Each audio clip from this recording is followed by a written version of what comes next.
Disney's Star Wars Galaxy's Edge is the largest and most ambitious theme park land in the company's history. We're starting here on the far western edge of the land in the Resistance Camp. We see an X-Wing and A-Wing here across from the future entrance to the Rise of the Resistance ride.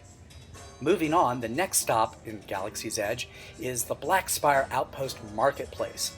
This covered marketplace is inspired by Asian and Middle Eastern marketplaces and includes some of the land's merchandise and snack food stalls.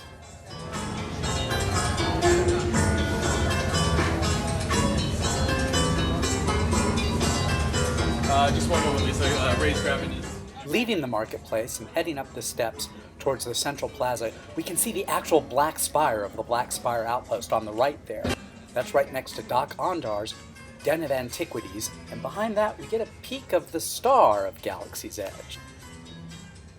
But going around the corner and coming up the opposite direction from the Fantasyland entrance, we can see some of the distinctive style work here, really inspired by the original design drawings by Ralph McQuarrie, who worked on the original Star Wars films. That's Oga's Cantina entrance right off there to the right.